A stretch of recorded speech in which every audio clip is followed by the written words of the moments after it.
everybody. So this is a bonus content video, and somebody asked me what I'm using kind of as my rating scale. I've mentioned that I'm rating kind of 1 to 5 on books, 5 being the best, 1 being the worst.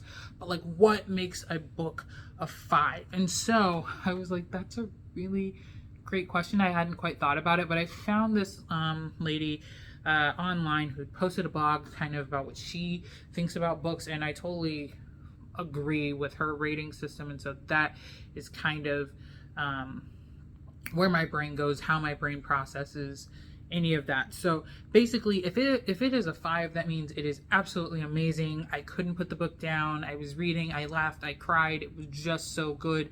I felt emotions, all of that stuff. So far this year, I think I've only had 1 book that I've given a 5 to, because it was just that good, and that was Tabitha Brown's book.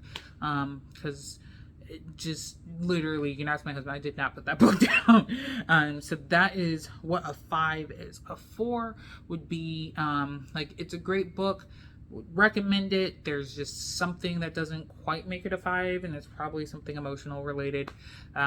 So there's that. A 3 basically is, it's a good book. I liked it. Didn't love it, didn't hate it. It has some things that could probably be a little bit better, but it's an enjoyable read. I'd recommend it to people, but not my best. 2 is, well, it tried. That's kind of just how I refer to it. Well, the book tried. It's not awful. There were some good sections of it, but probably only about 20% of it was good, and the rest of it, either I was lost or could have been thrown out or just sucked. So that's usually what a 2 means. And a 1 is like, so this is a book that exists as a book, which means it's really bad. I've had a couple ones this year. Most things are falling in the 2 and the 3 range, and that is a very fine line. I do rate the books pretty hard.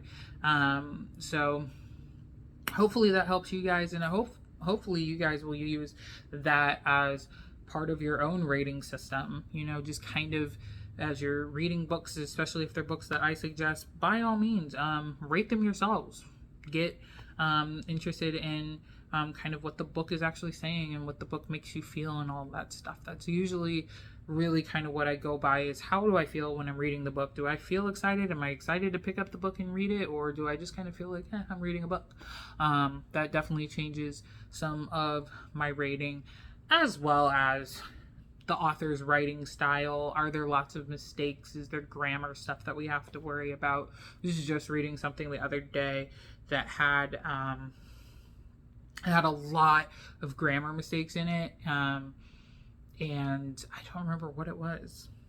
It'll come to me later, but it was just so bad that I had to put it down. Like, can't finish it, not even gonna try, because there were just that many mistakes in it. So that definitely is like one of those situations where I look at that when I'm adding to the ratings. Also, hopefully I don't get in trouble for using this, but I've been using Storygraph as my kind of book app that I rate my books in. You can follow people on Story app, so please feel free to follow me. iScottus09.